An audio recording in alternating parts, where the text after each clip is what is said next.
Hey guys, चलिए तो आज जो है हम लोग chapter number 3 pair of linear equation in two variable start करने वाले हैं। ठीक है, तो इसमें आप लोग जैसे कि हम सारे वर्कशीट्स में उम्मीद करता हूँ मैं आप लोगों से कि आप लोग जो है चैप्टर कंप्लीट करके आए होंगे। ठीक है, बिना चैप्टर कंप्लीट किए आपके ये सॉल्यूशन कोई मतलब नहीं है। चलिए, तो देखिए जब भी आप लोग इस वीडियोस वर्कशीट के सॉल्यूशन देखने आ पाए, ठीक है, तो उस टाइम पे दो तीन चीजें जिनको आपको ख्याल रखना है। पहला ये कि आपका जो चैप्टर है वो कंप्लीट हो चुका हो। ठीक, चैप्टर कंप्लीट होगा तभी आपको उसके कंसेप्ट्स याद होंगे। ठीक है, कंसेप्ट्स अगर आपने समझे होंगे, याद होंगे, तब जाके आप उसमें कुछ एक्स्ट्रा क्वेश्चन सॉल्व करो, तब आपके उस चैप्टर की प्रैक्टिस अच्छे लेवल की हो जाती है। ठीक, हाँ, तो हम लोग वीडियोस यहाँ पे इसलिए ये वीडियोस में मतलब मेरे वीडियोस का जो कहते हैं ना मोटो मकसद, हाँ मकसद है, ठीक है, तो मेन एम यही होता है कि आप लोग जो है अच्छे लेवल के क्वेश्चंस कर सको और अपना ऑब्जेक्टिव अप्रोच डेवलप कर सकें आप लोग। ठीक है, बस ये मेन मोटो होता है। तो यही रीजन है कि हम लोग हर चैप्टर के कम से कम 50 का कोशिश करता हूँ 50 प्लस क्वेश्चंस में आप लोगों को डिलीवर कर सकूं। ठीक है, तो देखिए यहाँ पर अपन चैप्टर नंबर 3 की आज शुरुआत कर रहे हैं। ठीक है, आज पहला लेक्चर है इसमें, तो पहला सॉल्यूशन है, तो ध्यान से अटेंड करना स्टार्ट करें और ये सीरीज में ना और बाकी सारे इसके पीछे 1 2 3 4 सारे आ जाएंगे। ठीक है, तो चलिए अभी अपन शुरू करते हैं।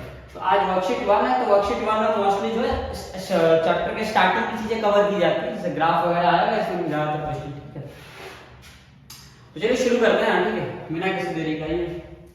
हाँ जी, तो पहला सवाल है अपना, the pair of equations y is equal to 0 and y is equal to -7 has। ठीक है, नो सॉल्यूशन आएगा। अब कैसे आएगा, क्योंकि ये बात समझने वाली है। अब y is equal to 0 and y is equal to -7, ठीक है, ये दो आपको लाइंस ड्रॉ करनी है। अच्छा, अगर आप लोगों ने ग्राफ बनाया हो तो ग्राफ में ये चीजें ऐसी होती है। ठीक है, जैसे मान लीजिए आपका x एक्सिस है, ये y एक्सिस है। ठीक है, y डैश x डैश, तो इनमें जब देखिए अभी आप लोगों ने चैप्टर 3 के अंदर इक्वेशन दिया हो कुछ इस तरीके से 3x + 2y करके, जैसे मान लीजिए यहाँ पे इक्वेशन दिया है, तो आप इस इक्वेशन का ग्राफ बनाने बोला जाता है, आप आराम से ड्रॉ कर सकते हो। इक्वेशन के ग्राफ बनाना हमें आ गया। ठीक है, क्योंकि आप लोगों ने प्रैक्टिस की होगी। ठीक, लेकिन ये जो इस टाइप के ग्राफ आ जाए, तो ये इक्वेशन ही है, y = 0 एक इक्वेशन है। अब आपको जो है ये इक्वेशन बनाना है, इस इक्वेशन का ग्राफ बनाना है मतलब। ठीक है, तो इस टाइप के इक्वेशन के ग्राफ कैसे होते हैं ये शायद आप लोगों को अगर नहीं पता हो, ठीक है, तो उन चीजों को अपन यहाँ पे देखने जा रहे हैं। तो देखिए जब भी आपको कुछ इस तरीके से मिल जाए कि y = 2 या फिर y = 3 या फिर y = 4, ठीक है, तो इसका सरल मतलब क्या होता है, देखिए आप देखें तो ये जो इक्वेशन है ये इंडिपेंडेंट ऑफ x है, मतलब इसमें x कुछ भी हो y को तो फर्क नहीं पड़ रहा है। चाहे तुम x 5 रखो, क्या y = 2 में कोई फर्क आएगा? कोई चेंज नहीं। x को तुम 6 रखो, कोई चेंज नहीं। मतलब देखो y आपका 2 आना चाहिए और y मेरे हिसाब से 1 है और ये 2 है, तो यहाँ पे y जो है 2 है। x 0 है तो भी y कितना आएगा? 2 आएगा। x 1 है तो भी y कितना आएगा? 2 आएगा। अगर x 2 है तो भी y 2 है। x 3 y 3 x 3 रखो तो भी ये 2 रहेगा, 4 रखो तो भी ये 2 ही रहेगा। तो मतलब x की किसी भी वैल्यू पे ये चीज जो है 2 रह रही है, y की वैल्यू। ठीक है, जब इन सभी को आप प्लॉट करेंगे तो आपको कुछ इस तरीके का ग्राफ मिलेगा। ठीक है, और ये क्या है, y = 2 की एक लाइन है, y = 2 की एक लाइन है। क्यों? क्योंकि x कुछ भी रखो, चाहे माइनस में रखो, चाहे प्लस में रखो, चाहे 0 रखो, y की वैल्यू हमेशा जो है 2 आनी चाहिए। यहाँ देखिए माइनस में कोई भी डिजिट लेते हैं, ठीक है, मान लीजिए आपका -7 है, तो -7 पे y की वैल्यू कितनी आ रही है? 2 आ रही है। तो ये जो है तरीका होता है y = समथिंग का ग्राफ बनाने का। ठीक है, अब तो y = 3 मतलब y हमेशा 3 आना चाहिए। तो आप लोग समझ गए होंगे, यहाँ पे 2 है, 3 ऊपर, तो यानी लाइन जो है कुछ ऐसी बनेगी। तो यहाँ पे आप लोगों को एक चीज क्या ऑब्जर्व, अच्छा y = 4 प्लॉट कर लीजिए, ये 1 है, ये 2 है, ये 3 ये 4, तो y = 4 की लाइन ऐसी बनेगी। तो यहाँ से ना आपको क्लियरली इसे दिख रहा होगा कि y = में जितनी भी लाइन आते हैं y = के अगर एक कांस्टेंट नंबर है, ठीक है, तो सभी लाइंस कैसे बनेगी? पैरेलल बनेगी। ठीक, अब y = 0 और y = -7 दोनों की लाइंस y की है, तो इनकी लाइंस कैसे बनेगी? पैरेलल बनेगी। अब जब ये पैरेलल बनेगी तो कभी एक दूसरे को इंटरसेक्ट नहीं करेगा, और इंटरसेक्ट नहीं करेगा इसलिए अपन क्या बोलेंगे? नो सॉल्यूशन आ जाएगा इसका आंसर। ठीक है, तो फर्स्ट क्वेश्चन का option number D, no solution. चलिए सेकंड क्वेश्चन के लिए एक और कांसेप्ट को समझना जरूरी है। इसी ग्राफ के अंदर हम कुछ और चीजें देखेंगे। जैसे मान लीजिए यहाँ पे y = समथिंग दे रखा है, अगर इंस्टेड ऑफ दिस अगर आपको x = समथिंग दे रखा है, तो मान लीजिए x = 2 दिया हो, मींस x हमेशा 2 आना चाहिए। ये जो इक्वेशन दिख रहा है, this equation is totally independent of y, इससे y से कोई फर्क नहीं पड़ रहा है, आप इसमें y कुछ भी रखो, ठीक है ना, बहुत सिंपल बात है, कोई रॉबिन्सन सॉल्यूशन है, ठीक है, आप y कुछ भी रखो, 0 रखो, कोई भी लफड़ा कर लो, ठीक है, कोई दिक्कत नहीं है अपने को, क्यों, क्योंकि x की तो वैल्यू 2 आनी है, कुछ भी कर लो तुम, ठीक है, कितने भी हाथ पर मार लो, अब x2 कहां पे आता है, x2 जो है यहां पे आता है, रेड कलर से कर लेते हैं अपने से, ठीक है, इसका रंग लाल, देखो लाल लाल करते हैं हम, बराबर, तो ये रहा x इज इक्वल टू 2, अब ये हमेशा y जब 0 है तो भी ये 2 आना चाहिए, y 1 है तो भी इसकी वैल्यू कितनी आएगी 2, y 2 है तो भी इसकी वैल्यू 2 आनी चाहिए, y 3 है तो भी इसकी वैल्यू 3 आएगी, मतलब इन शॉर्ट y की किसी भी वैल्यू से फर्क नहीं पड़ेगा, ये हमेशा 2 आना चाहिए, किसी भी पॉइंट पे 2 आएगा, y माइनस में है तो भी ये देखो 2 आ रहा है, ठीक है, तो ये लाइन किसकी हो गई, ये लाइन हो गई x इज इक्वल टू 2, अब x इज इक्वल टू मान लीजिए 4 होता तो क्या ये 1 2 3 4, क्या ये लाइन ऐसे बनती पैरेलल, तो ये लाइन किसके जाती है x इज इक्वल टू 4 के, तो मतलब यहाँ पे x जो x is equal to something की लाइन रहेगी वो देखो y एक्सिस के पैरेलल है, जैसे x इज इक्वल टू 2 की लाइन किसके पैरेलल है, y एक्सिस है, तो सारी की सारी लाइन y एक्सिस के पैरेलल आएगी, ठीक, और अगर आप y is equal to something बना रहे हैं तो वो जो है x एक्सिस के पैरेलल आएंगे, ठीक है, अच्छा, तो अब इसमें काम की चीज क्या है, काम की चीज ये है कि अब आप इसमें देखें the pair of equation x is equal to a, इसमें x की वैल्यू कितनी है, x की वैल्यू इसमें a है और y की वैल्यू कितनी दे रखी है, y की वैल्यू b दे रखी है, तो इस चीज को जब अपन ग्राफिकली रिप्रेजेंट करने वाले हैं, x is equal to a and y is equal to b, जरा देखिएगा, अच्छा, तो आप लोग ट्राई करें, आपको अच्छा टाइम लगेगा, ट्राई करके देखिए एक बार इसका आंसर क्या है, ठीक, गेस करें, देखिए पहले अपन ग्राफ बनाने खूबसूरत सा, मान लीजिए एक ग्राफ हो गया, हाँ जी, उसमें बोला x की वैल्यू जो है हमेशा a होनी चाहिए, तो x is equal to a, मान लेते हैं कि इस पॉइंट पे a है, ये कोई x पे एक पॉइंट है इसलिए इसकी वैल्यू a है, तो x is equal to a की जो ग्राफ बनेगी वो y एक्सिस के पैरेलल ग्राफ कुछ ऐसे बन जाएगी, और ये कितना हो जाएगा, ये x is equal to a दे रखा है, ठीक, अच्छा, दूसरा क्या बोला, y is equal to b बोला है, तो y मान लेते हैं b यहाँ पे आएगा, ठीक है, y हमने रैंडमली मान लिया, जनरली मान लेंगे y is equal to b यहाँ पे आएगा, तो हमें ऐसे y is equal to b की लाइन ये बन जाएगी, तो y is equal to b, तो ये दोनों जिस पॉइंट पे इंटरसेक्ट कर रहे हैं वो इनका सॉल्यूशन हो जाएगा, और सॉल्यूशन में x कोऑर्डिनेट हम पहले लिखते हैं, तो x कोऑर्डिनेट कितना है a, और इसका y कोऑर्डिनेट कितना जा रहा है b, तो a b आ जाएगा, तो जो x is equal to something और y is equal to something का ग्राफ होता है वो इंटरसेक्टिंग होगा, ठीक है, किस पॉइंट पे, जो x की वैल्यू है और जो y की वैल्यू है, मतलब a और b, तो it will be intersecting at a, b, so the option number b is correct, second का b लिख लीजिए, थर्ड क्वेश्चन, आई होप उम्मीद कर रहा हूँ समझ में आ गया होगा आप लोगों, ठीक है, इतनी कमाल की चीजें बताई मैंने आपको, अच्छा जी, तो ठीक है, थर्ड तीसरा सवाल लेते हैं, अच्छा, मेरे हिसाब से आप लोगों को कंडीशंस याद होनी चाहिए जो लिखाई जाती है, a1 by a2 b1 by b2 and c1 by c2 and all, ठीक है, वो कंडीशंस अगर आपको याद होती हैं तो आप लोग को थोड़ा ज्यादा आसान पड़ जाएगा लेक्चर, देखिए, तो अपना नेक्स्ट क्वेश्चन क्या दे रखा है, the value of c for which the pair of equations, इधर, ठीक है, आप लोग क्वेश्चन अगर पढ़ लेगा उसके बाद ठीक है अच्छा समझ में आएगा, तो आपको c की वैल्यू निकालनी है, the value of c for which the equations cx minus y is equal to 2 and 6x minus 2y is equal to 3 will have infinite many solutions,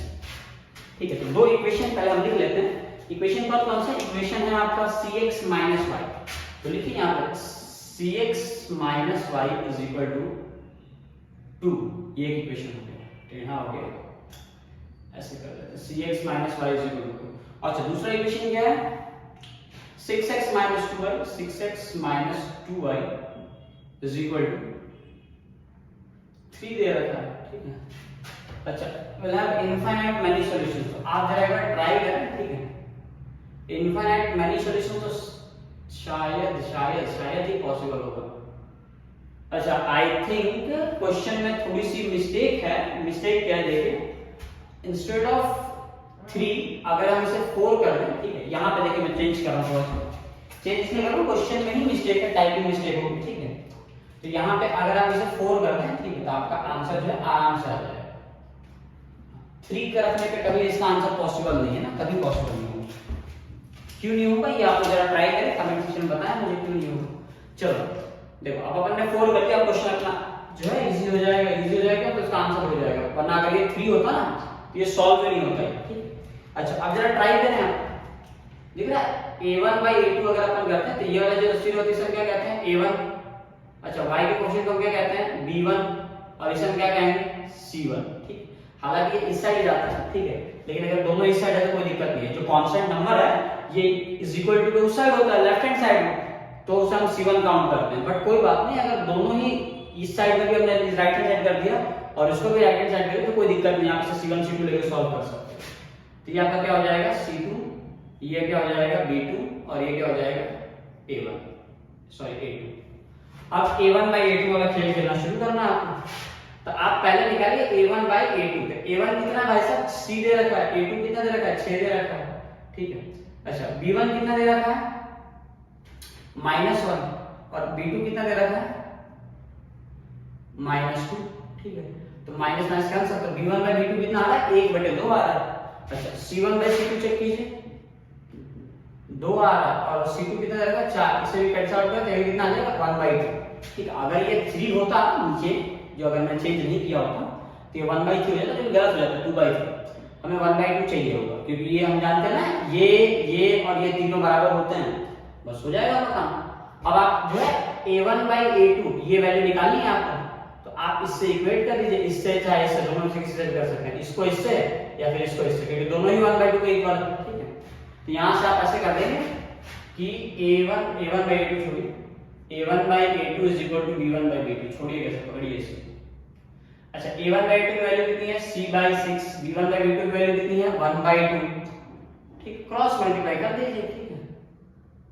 तो यहां से आप छोड़िए ना, ऐसे काट दीजिए, 2 1 2 3 0, ठीक।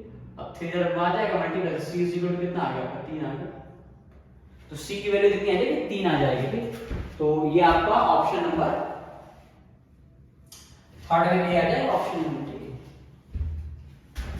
तो 3rd का ए।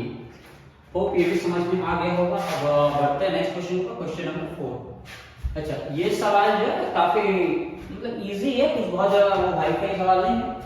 देखिए 2 लाइंस के बारे में है, ठीक है, अपने को पता है L1 L2 2 लाइन प्रेजेंट कर रहे हैं और कोइंसिडेंट लाइंस है। कोइंसिडेंट का मतलब क्या होता है कि ओवरलैप कर रहे हैं एक दूसरे के ऊपर कुछ इस तरीके से, इसे हम कहते हैं कोइंसिडेंट लाइंस, ठीक है, एक दूसरे के ऊपर है। अच्छा तो उसके बाद क्या, then the graphical solution of system of linear equations है, ठीक है।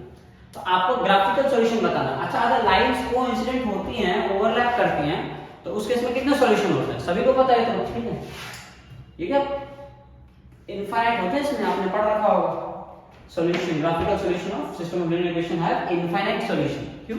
अच्छा अगर यूनिक सॉल्यूशन कब होता है, जब इंटरसेक्टिंग होते हैं, एक पॉइंट पे कट करते हैं। नो सॉल्यूशन कब होता है, जब लाइंस पैरेलल हो जाती हैं, ठीक है। और उसके बाद इनफाइनाइट सॉल्यूशन कब होता है, जब लाइंस कोइंसिडेंट हो जाती है। यही आपने 3 केसेस पढ़े होंगे, ठीक है। तो इसमें 3rd और 4th वाले को अपन देख के बता देंगे। 4th वाले का आंसर क्या हो जाएगा, इनफाइनाइट सॉल्यूशंस। तो 4th में भी हम टिक कर लेंगे ऑप्शन नंबर ए। चलिए 5th वाले क्वेश्चन को हम ट्राई करें। इसमें भी सेम है, L1 और L2 दो लाइंस हैं और ये पैरेलल है। अब सिंस अब ये दो लाइंस पैरेलल है, मतलब ये दोनों कुछ इस तरीके से होंगे। Parallel lines never intersect each other, ठीक है। पैरेलल लाइन एक दूसरे को कभी भी इंटरसेक्ट नहीं करते। एक्चुअली ये बात वैसे बाद में बताऊंगा आप लोगों को, ठीक है। इसके पीछे एक थियरी होती है पैरेलल लाइंस के पीछे, इन्फिनिटी से कनेक्टेड होती है। चलिए आप लोग बस इतना ध्यान रखें कि दो पैरेलल लाइंस एक दूसरे को आपस में कभी भी टच नहीं करते हैं, नो टचिंग, ठीक है। They are separated by a fixed distance, ठीक है। उनके बीच में एक फिक्स डिस्टेंस होता है, इसे हम पैरेलल लाइंस कहते हैं। और पैरेलल लाइन क्योंकि कभी टच नहीं करते, कभी उनके सॉल्यूशंस नहीं आते, तो therefore it will have no solution, ठीक है। तो सवाल नंबर 5 का ऑप्शन नंबर सी। तो सवाल नंबर 5 का option number C is correct. So write it down here, option number C. Now next move to the 6th question. अच्छा क्वेश्चन नंबर 6 जो है, ठीक है, इसका मैं आप लोगों को इसमें एक्चुअल में ना ऐसा है कि वर्कशीट के अंदर ग्राफ बना हुआ था, ठीक। अब ग्राफ बनाना यहाँ पे पॉसिबल नहीं है था, तो इसलिए मैंने ग्राफ बनाया नहीं है और मैं सिर्फ इसका आप लोगों को आंसर टिक करवा दे रहा हूँ, ठीक है। वर्कशीट के अंदर आप लोग देख लेना, ठीक। वर्कशीट के अंदर जो है इसका डायरेक्ट आंसर मैं आपको बता दूंगा। तो देखो एक इसका ऑप्शन नंबर जो है ये वाला करेक्ट हो जाएगा, ऑप्शन नंबर सी करेक्ट है। घर पे एक बार आप जब एक वर्कशीट देखोगे तो वर्कशीट में आपको मिल जाएगा। अच्छा, जिन लोगों के पास वर्कशीट नहीं होगा उन लोगों को तो वर्कशीट आप लोग क्लास से कलेक्ट कर लोगे, ठीक। और अगर बाहर से जो लोग क्लास में अपने नहीं है, क्लास के बाहर से अगर कोई देख रहा है, ठीक है, और उन्हें ये वर्कशीट चाहिए हो तो वो लोग जो है कमेंट सेक्शन में अगर मैसेज कर सकते हैं, ट्राई करें, प्रोवाइड हो जाती है और क्या वर्कशीट मिल जाएंगे आप लोगों को। तो 6th वाले क्वेश्चन का अपना ऑप्शन क्या आ जाएगा? 6th वाले का 6th का सी आ जाएगा। 7th का निकालते हैं हम, 7th का। अच्छा, 5 साल पहले वाली कहानी है। 5 years ago Noori was thrice as old as Sonu, ठीक है। 5 साल पहले जो है नूरी 3 गुना थी सोनू की। तो बस इतना ही काफी है, 5 साल पहले की बात है और 5 साल पहले अगर आप कम कर देंगे तो वो 3 गुना हो जाएंगे एक दूसरे के। तो जरा अगर हम ट्राई करते हैं 5 साल कम करके, पहले वाले ऑप्शन में आप दोनों को 5-5 साल कम कर दीजिए। आपको सॉल्व नहीं करना है, अगर आप सॉल्व करने बैठ जाते हो तो आपका ज्यादा टाइम जाएगा, ये टाइम कंज्यूमिंग हो जाएगा, समझ रहे हो आप। आपको जो है इन चीजों को अच्छे से करना है, मतलब क्या कहते हैं उसको, एक्यूरेसी के साथ और ब्रिलियंसी, ठीक, ताकि आपका टाइम बचे। तो क्या बोला है, 5 साल पहले बोला है नूरी जो है 3 गुना ज्यादा थी सोनू के। तो आप एक काम करें, दोनों में से क्या 5-5 साल कम कर दें, तो ये कितना हो जाएगा भाई साहब, ये हो जाएगा 45 और ये कितना हो जाएगा 15। क्या 15 3 45 होता है? होता है ना यार, हो गया 3 गुना। बट इसके अलावा एक और कंडीशन है, आप दूसरे ऑप्शंस को भी चेक करें कि वो सेटिस्फाई कर रहे हैं कि नहीं कर रहे हैं। अच्छा, इसको कम करने कितना हो जाएगा, 25 से 75 होता है, तो ये पॉसिबल नहीं है, ये तो गलत हो गया। इसको कम करेंगे 35 2 70, 3 गुना थोड़ी है, डबल ही है केवल, 65 हो जाएगा, डबल भी नहीं हो पाएगा। और इसमें से आप 5 साल कम करें तो ये 5 हो जाएगा और ये 35 हो जाएगा। तो 5 का 3 टाइम्स 35 थोड़ी होता है, मतलब एक ही ऑप्शन करेक्ट है, ऑप्शन नंबर ए। और ये जो है एक अच्छा तरीका है सवाल को सॉल्व करने का, ठीक है। मतलब आपको बाकी कोई भी मगजमारी नहीं करनी, आप इतना देखो, ठीक है। इससे बेटर है कि आप जो है डायरेक्टली उसका देखो दूसरा कंडीशन सेटिस्फाई हो रहा है कि नहीं हो रहा है, आगे भी लिखा हुआ है 10 years later, 10 साल बाद Noori will be thrice as old as Sonu. अच्छा, इसमें भी कुछ मिस्टेक दे रही है लग रहा मुझे, ठीक है। थ्राइस तो नहीं होगा, आप 10 years बढ़ा दीजिए ना, 10 years में बढ़ा दीजिए, ठीक है, इनके प्रेजेंट डेज में। ये कितना आ जाएगा 60 और ये कितना आ जाएगा 30। ये थ्राइस नहीं, ट्वाइस होगा, ट्वाइस। थोड़ा सा इसमें चेंज कर देना करना पड़ेगा, ठीक है। ये एक्चुअली में क्वेश्चंस में ही मिस्टेक है, वर्कशीट्स में, ठीक है। इसमें हमारी कोई गलती नहीं है, हमने सवाल को गलत नहीं लिखा है, तो कृपया करके हमें दोष ना दें। हाँ जी, अब देखिए, अब क्वेश्चन जो है ऑलमोस्ट परफेक्ट है, तो आप देख लीजिए, ठीक है। 10 years later Noori will be twice as old as Sonu. तो 10 years बढ़ा दीजिए, 60 हो जाएगा, ये 30 हो जाएगा, दिख रहा है डबल। और 5 साल कम कर दीजिए तो ये दिख रहा है ट्रिपल हो जाएगी। तो फिर खत्म, आ गया आंसर। ये 8वां सवाल देखें, 8वां सवाल। The pair of equations 5x minus 15y is equal to 8 and 3x minus 9y is equal to 24/5 has dash dash dash dash, ठीक है। तो you have to calculate the how many number of solutions they will have, okay। So for calculating this we need to compare that ratio that a1 by a2, b1 by b2 and c1 by c2, याद है क्या? चलो करते हैं अपन। अच्छा, तो अपने को तो पहले दो इक्वेशन लिखने पड़ेंगे, तो दो इक्वेशन कौन कौन से भाई साहब लिखिए पहले। 5x minus 15y, तो लिखते हैं अपन सवाल नंबर कौन सा 8। तो 5x minus 15y is equal to 8, ठीक है। 5 कॉमन ले लिया अपन ने तो क्या हो जाएगा, x minus 3y is equal to 8 upon में क्या आ जाएगा 5 आ जाएगा ना, कॉमन लेके अपन इधर डाल देते हैं। अच्छा, दूसरा equation 3x minus 9y is equal to 24 upon में 5, सब में से 3 कॉमन ले लेने से तो क्या बचेगा,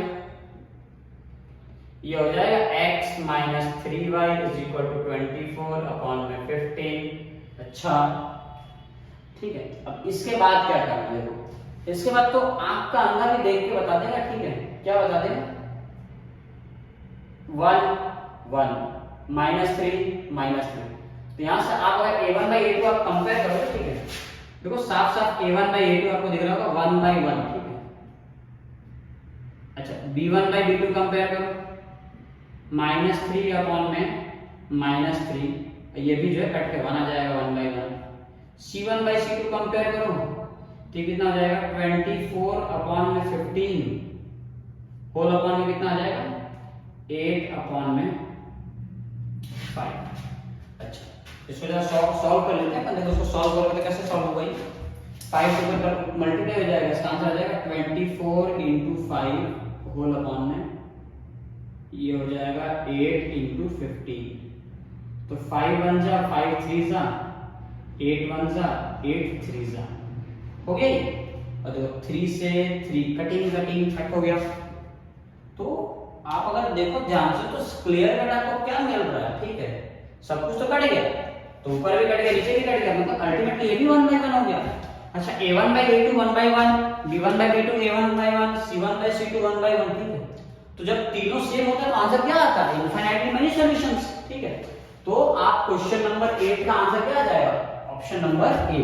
अच्छा सच तो ये कि देखो देखने में ये ऐसा लग रहा था कि ये इनफाइनाइट सॉल्यूशन नहीं देगा, क्योंकि ये इसके इक्वल तो मेरे को बिल्कुल नहीं लग रहा था। मुझे खुद को अभी तक जब मैं सॉल्व कर रहा था ना इस लाइन तक मुझे भी यकीन था कि नो सॉल्यूशन आएगा, बिकॉज़ ये सेम दिख रहे थे, ये सेम नहीं दिख रहा था मेरे को भी। तो जब आप क्वेश्चन सिर्फ देख के प्रेडिक्ट ना कर लगे हाँ ऐसा हो जाएगा, आपको उसे सॉल्व करना पड़ेगा। जब सॉल्व करने के बाद देखो सिंपलीफाई करके देखो हमें दिख रहा है इसका आंसर जो है कुछ अच्छा सा आ जा रहा है, तो उस तरीके से आपको जो है प्रोसीड करना चाहिए। चलिए अब कौन सा बता 9 क्वेश्चन नंबर सवाल नंबर 9। अच्छा देखते हैं the pair of equations x plus 2y plus 5 is equal to 0 and minus 3x minus 6y plus 1 is equal to 0 will have dash dash and dash। अच्छा कंपेयर कर लेते हैं यार, ठीक है। तो पहला क्या रहेगा x plus 2y plus 5 is equal to 0 और दे रखा है minus 3x minus 6y plus 1 is equal to 0। अच्छा देखो a1 by a2 कितना दिख रहा है 1 अपॉन में -3, तो -1/3 कर दिया अपन ने। अच्छा b1 by b2 निकालो 2 अपॉन में 6, तो -2/6 कर लिया, कैंसिल आउट करके -1/3 हो जाएगा ये। c1 by c2 निकालो, c1 कितना 5, c2 कितना 1, तो ये गड़बड़ कर दी ना, ये आ रहा है -1/3, ये भी आ गया -1/3, ये जो ये गड़बड़ कर रहा है ना, ये a1 a2 बराबर है b1 b2 के, लेकिन c1 c2 के बराबर नहीं है, इसका मतलब क्या हुआ no solution means parallel lines. तो question number 9 will have the no solution, 9th का सी। अच्छा तो ये गंदगी साफ सफाई करनी पड़ेगी अपने को, चलो कर देते हैं थोड़ा सा। अब बचा आखिरी सवाल, बहुत जल्द खत्म हो जाएगा अभी, उसके बाद आपका वर्कशीट नंबर 2 का सॉल्यूशन आएगा, जिसे आपको खुद से एक बार खुद से ट्राई करना होगा। चलिए 10th वाला देखते हैं। The sum of the digits of a 2-digit number is 9। पहले काम कीजिए कि sum of the digit of a 2-digit number is 9। तो एक 2 डिजिट का नंबर है, ठीक है, और उन्हें जोड़ने पे जो है 9 आ रहा है, तो 9 ला देते हैं अपन। तो 3 6 7 2 6 3 और 2 5, ये तो ऐसे ही करेगा।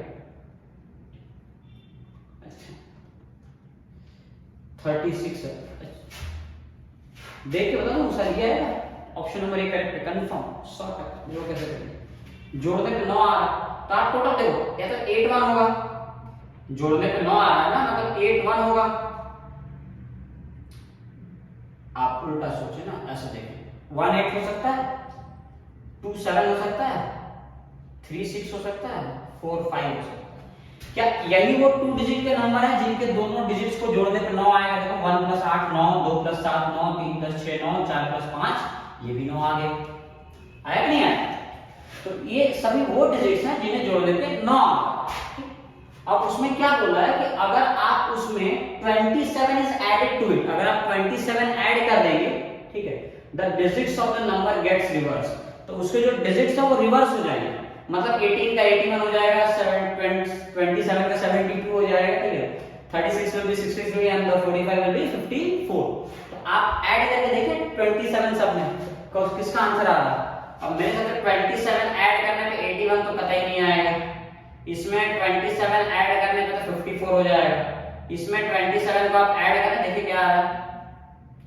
तो इसमें जैसे आप 27 को ऐड करेंगे, you will find that 7 + 6 13, carry बचा 1, 3 + 3 will be 6, आ गया 63। दिख रहा है क्या? 36 में 27 को ऐड करते ही डिजिट्स जो क्या हो गए, रिवर्स हो गए। तो ये जो एक अच्छा अप्रोच है सवाल को सॉल्व करने का। तो ऑप्शन नंबर क्या हो जाएगा? ऑप्शन ए जो है करेक्ट है, 36। अच्छा 63 क्यों नहीं होगा? क्योंकि 63 में 27 ऐड करने पे, देखो ये भी सही है, इनको ऐड करने पे 9 आ रहा है, इसके डिजिट को ऐड करने पे भी 9 आ रहा है, लेकिन क्योंकि 63 में 27 को ऐड करने पे ये 36 नहीं होगा कभी भी, इसलिए 36 जो आपका वो नंबर होगा जिसमें जोड़ने पे 9 भी आएगा, और 27 अगर आप ऐड कर दें उसके अंदर गलती से, तो वो क्या हो जाएगा, उसके डिजिट जो है रिवर्स हो जाएंगे सर। ठीक है सर, तो 10th में option number A will be a good choice. Okay sir, चलिए तो यहां तक क्रियाक्रम करने के बाद हमें समझ में आ गया होगा थोड़ा बहुत कि A1/A2, B1/B2, C1/C2 वाले कंडीशंस थोड़े इंपॉर्टेंट होते हैं, आपको वो चीजें याद रखना। ठीक है, अगर आपको याद रहता है तो शायद आपको नेक्स्ट लेक्चर में भी बहुत हेल्प मिल जाएगी। ठीक, इसके अलावा कुछ एज रिलेटेड प्रॉब्लम वगैरह होते हैं, उन सब के भी क्वेश्चंस आगे आएंगे। ठीक, सारे टाइप के क्वेश्चंस कवर होंगे इन शॉर्ट आपके ऑब्जेक्टिव्स वाले। और ये ऑब्जेक्टिव क्वेश्चंस करने के बाद ना, इसका मतलब ये होता है कि आप सीबीएसई बोर्ड से हो चाहे गुजरात बोर्ड से हो, ठीक, आप डेफिनेटली अपने बोर्ड एग्जाम के सेक्शन ए में एक अच्छा स्कोर कर पाओगे। क्यों? क्योंकि सेक्शन ए में ऑब्जेक्टिव्स आते हैं, true false, MCQs, fill in the blanks, one word, और ये सभी चीजें करने का मतलब ये है कि हम अल्टीमेटली वही सारे टॉपिक्स को क्लैरिफाई कर रहे हैं। हम आंसर्स निकालने का शॉर्ट ट्रिक्स यहाँ कवर करते हैं, फिर किस तरीके से आप जो है मतलब लंबा आपको ना खींचना पड़े किसी भी क्वेश्चन को। भले ही कई बार ऐसा होता है ना कि 1 मार्क के क्वेश्चन में आपको 2-3 मार्क का क्वेश्चन पूछ लिया जाता है, ये शिकायतें रहती है बच्चों की। तो इसलिए जो हर टाइप के क्वेश्चन हमने कवर किए, इजी से इजी लेकर और टफ से टफ, जैसे मतलब मान लीजिए बच्चों को थोड़ा वो लगता है ये वाला क्वेश्चन हो गया, ये क्वेश्चन हो गया, ये तो वर्ड प्रॉब्लम है, इसमें क्वेश्चन बनाएंगे तब जाके इसका आंसर आएगा, तो नहीं। अगर वो 1 मार्क्स में पूछा गया है तो आप उसे 1 मार्क्स के तरीके से हैंडल करें। अगर 3 मार्क्स में पूछा गया है तो आप 3 मार्क्स के तरीके से हैंडल करें।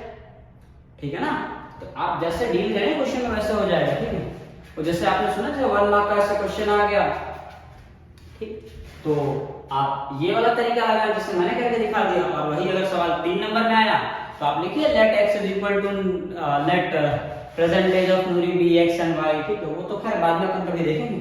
ठीक, तो फिलहाल जो मैंने आपको सारे शॉर्ट ट्रिक्स के साथ वर्कशीट नंबर 1 का कंप्लीट सॉल्यूशन करवा दिया है, तो इसे आप लोग जो है घर पे अच्छे से और प्रैक्टिस करना और कोशिश करना कि बिना देखे हो जाए, ताकि आप लोगों के टेस्ट के अंदर अच्छे मार्क्स स्कोर कर पाए। ठीक, चलिए मिलते हैं अपन नेक्स्ट सेशन में, बाय बाय।